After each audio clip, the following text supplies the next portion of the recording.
Bien, merci, professeur Moukouri. Bonjour tout le monde. Ben, écoutez, on m'a appelé pour parler de population cible pour la vaccination et tout particulièrement la vaccination qui nous importe aujourd'hui chez l'immunodéprimé. Comment on peut répondre à ça? Ben, je vous propose ceci.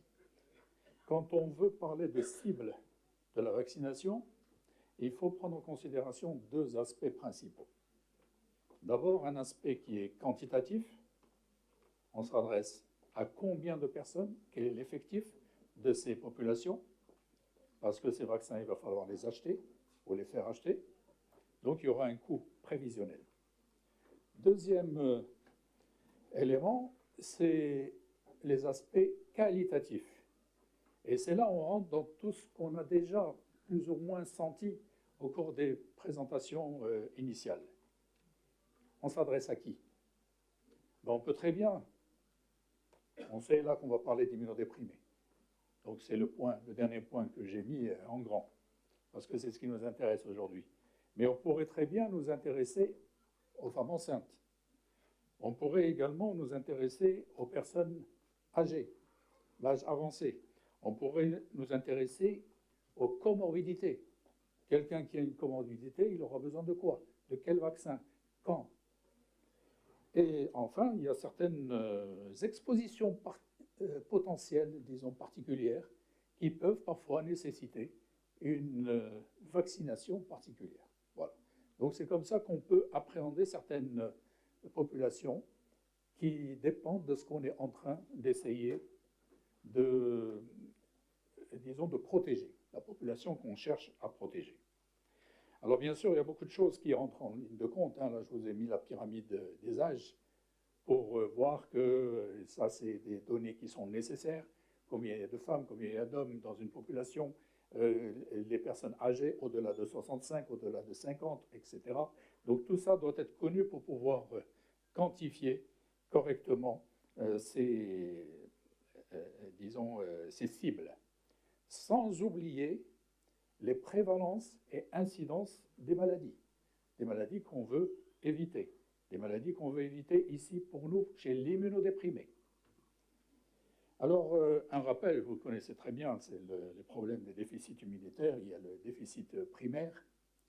Là, c'est en général, c'est quelque chose d'héréditaire et qui va toucher l'immunité humorale ou l'immunité cellulaire, ou parfois les deux. Voilà. Et là, je vous ai cité les différents éléments qui peuvent être perturbés. Perturbation au niveau des anticorps, c'est l'humoral.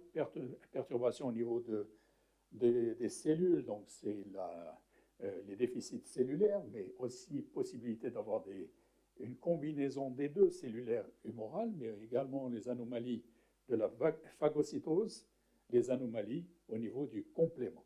Voilà ce qu'on peut avoir dans ce déficit primaire. À côté de ça, nous avons les déficits immunitaires secondaires qui nous intéresseront probablement beaucoup plus, puisqu'on va souvent les provoquer.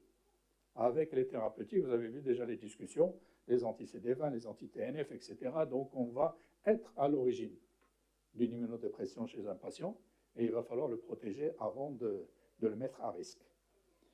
Et là, bien sûr, vous aurez certaines infections, l'infection à VIH, par exemple. Nous avons également les hémopathies malignes. Nous avons les personnes qui reçoivent de la radiothérapie ou les traitements par immunosuppresseurs. La chirurgie et les traumatismes, également, ça peut entraîner une immunodépression. On connaît très bien l'immunodépression dans les services de réanimation. Vous avez l'asplénique. Vous avez les maladies rénales chroniques également qui peuvent entraîner des problèmes d'immunodépression. Et vous avez l'âge, tout simplement, avec l'immunosénescence.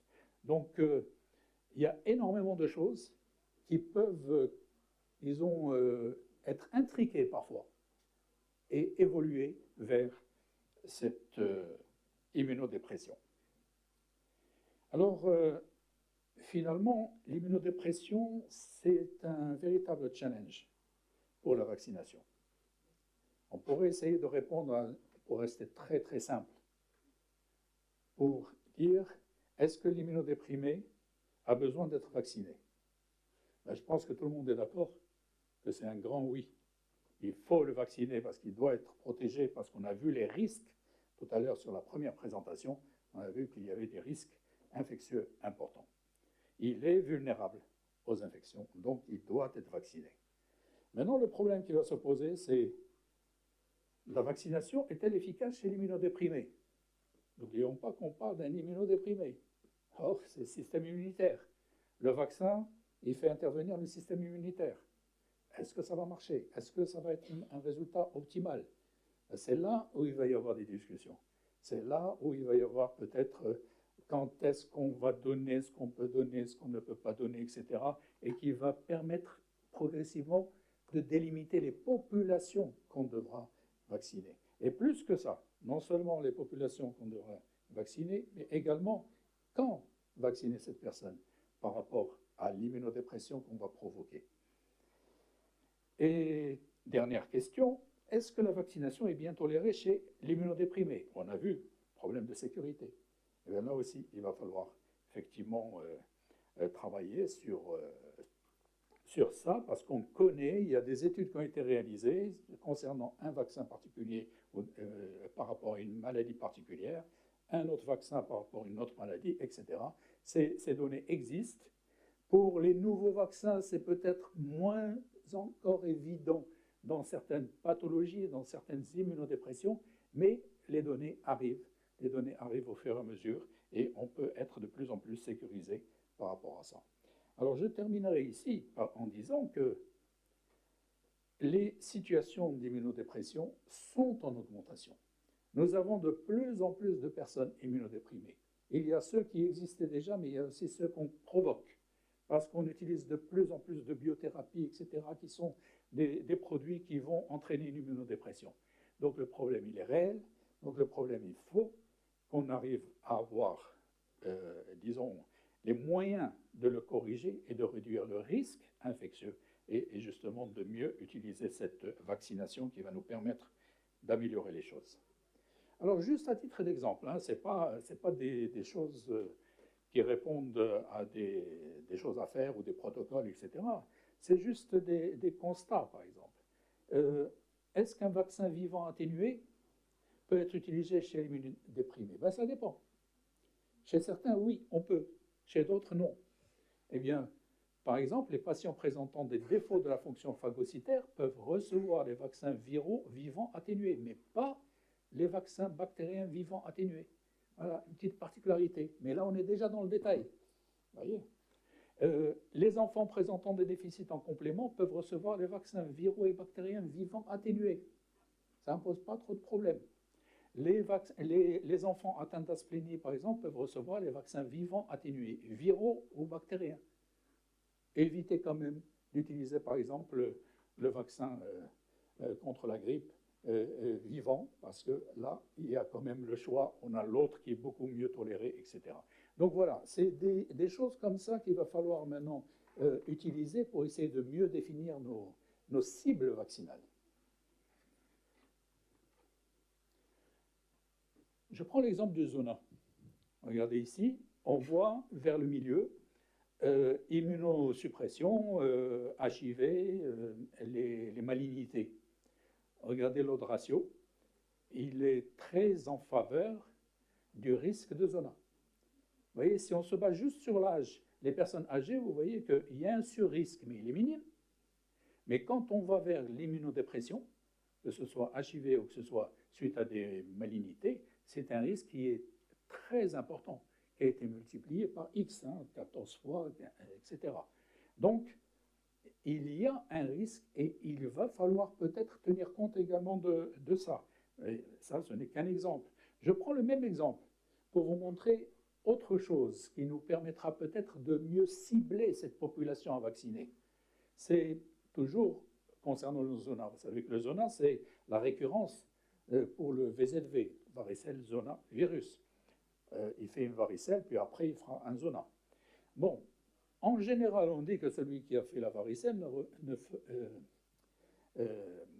va être relativement bien protégé. En général, il ne fera pas de zona à un âge jeune, parce qu'il a de bons anticorps, comme vous voyez. Donc il est protégé. Mais malheureusement, avec l'âge, vous voyez la courbe orange, avec l'âge, ben le taux d'anticorps commence à diminuer. La protection diminue. Et aux alentours de l'âge de 50 ans et au-delà de 50 ans, on a moins d'anticorps anti-VZV et on est à risque de faire un zona. Maintenant, c'est l'âge, on en a parlé, mais quand la personne est immunodéprimée, ben ce n'est plus l'âge de 50 ans. Maintenant, vous voyez la courbe en pointillé, les anticorps vont diminuer beaucoup plus tôt, et donc il va falloir, cette personne, il va falloir la protéger bien avant. On ne va pas attendre qu'il ait 50 ans pour lui donner ce vaccin, par exemple. Bon, pourquoi cela? C'est juste pour voir qu'il va falloir peut-être étudier certaines pathologies en fonction du titre d'anticorps disponible. Certains auront besoin d'être vaccinés, d'autres n'auront peut-être pas besoin d'être vaccinés avant d'être mis sous un traitement immunosuppresseur. Les infections invasives à pneumocoque. On sait très bien qu'il y a deux zones à risque de tout jeune, de jeunes enfants, et puis il y a sujet âgé. Au fur et à mesure qu'il prend de l'âge, mais il y a un risque de faire des infections invasives à pneumocoque. Eh bien, là, on voit bien que déjà l'âge pose problème. Eh bien, quand on ajoute à ça l'immunodépression, vous voyez ici que, par exemple, dans le cas des hémopathies malignes, dans le cas des tumeurs solides, dans le cas de la transplantation de moelle, dans le cas de l'infection à VIH, vous avez des histogrammes qui sont extrêmement élevés. Et ça montre bien que là, on ne va pas attendre que la personne ait un âge suffisamment avancé pour dire là, il rentre maintenant dans les cibles de vaccination. Non, c'est bien avant. Là, pour vous dire également que les complications peuvent être graves, et là, c'est surtout pour rappeler l'intérêt du vaccin de la grippe chez les personnes immunodéprimées, parce qu'une grippe, ben, ça peut être le début des problèmes, ça peut être le début de la pneumonie à pneumocoque, et donc ça peut entraîner des problèmes beaucoup plus graves.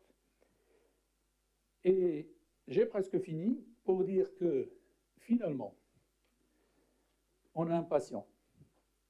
Il est dans un environnement. Ce patient, il a une maladie sous-jacente. Il est malade. Et on va peut-être, au-delà de ça, lui donner une thérapie pour le guérir. Une thérapie qui, malheureusement, est immunosuppressive. Maladie sous-jacente, je vais m'occuper d'une maladie X qui nécessite la thérapie immunosuppressive. Mais il ne faut pas oublier que mon patient, il a peut-être aussi des comorbidités. Il va falloir en tenir compte. N'oublions pas aussi qu'il a un certain âge. Il va falloir en tenir compte. Donc les choses sont très intriquées. Donc quand je voudrais définir mon patient ou la population qui va bénéficier, ben, il y a beaucoup de paramètres qui doivent entrer en ligne de compte pour finalement décider de qu'est-ce qu'on va faire. Et pour venir compliquer encore les choses, c'est le timing de la vaccination. Quand on doit donner un immunosuppresseur, on commençait à le discuter tout à l'heure, il va falloir, est-ce qu'on va le donner, on veut vacciner aussi, est-ce qu'on vaccine d'abord, est-ce qu'on vaccine après, est-ce qu'on vaccine pendant, etc. Donc tout ça, c'est relativement complexe et c'est ce qui va nous définir ces cibles vaccinales. Eh bien, il ne faut pas oublier aussi que le patient a un entourage qui peut le contaminer, qui peut le rendre malade. Mais parfois, on ne peut pas vacciner le patient, mais vaccinons au moins l'entourage. Alors, tout ça doit être connu par les utilisateurs. Voilà. Donc, vous avez les utilisateurs qui vont prescrire de la biothérapie. J'ai cité des spécialités, mais j'ai peut-être oublié certaines. Il y en a beaucoup maintenant qui utilisent de la biothérapie. Les thérapies cytotoxiques, les immunosuppresseurs, la corticothérapie prolongée à dose suffisante et immunosuppressive. Là aussi, on a beaucoup apprécié ces choses-là. des situations d'immunodépression congénitale ou acquises à l'origine d'origine infectieuse, par exemple dans l'infection à VIH. Et là aussi, vous avez un certain nombre de spécialités. Donc, finalement, on se retrouve avec beaucoup de médecins, beaucoup de spécialistes qui doivent réfléchir autour d'un patient qui a besoin d'être immunodéprimé par un traitement immunosuppresseur. Voilà. Donc, c'est comme ça que se pose le problème de cette cible.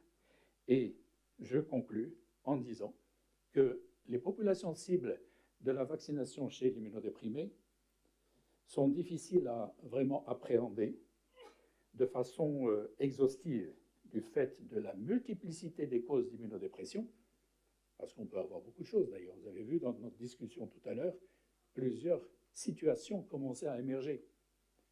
De l'intrication avec des pathologies sous-jacentes, les comorbidités, et éventuellement de l'âge ou d'autres choses. Et les nombreuses spécialités médicales concernées, chacun travaille à sa manière. Eh bien, un beau jour, il va falloir peut-être nous arrêter et dire, il va falloir peut-être trouver le moyen de faire pareil. Du fait de la vulnérabilité des immunodéprimés aux infections, tout médecin les prenant en charge doit connaître les modalités pratiques pour vacciner ses patients, en tenant compte du type d'immunodépression, des maladies évitables par la vaccination, des comorbidités et de l'âge. Voilà donc finalement, si on doit résumer, les cibles de cette vaccination et qui nous montrent que nous devons vraiment travailler ensemble pour essayer d'arriver à des protocoles, peut-être pas communs, mais des protocoles qui commencent par des troncs communs et après qui vont peut-être vers des spécificités selon les spécialités.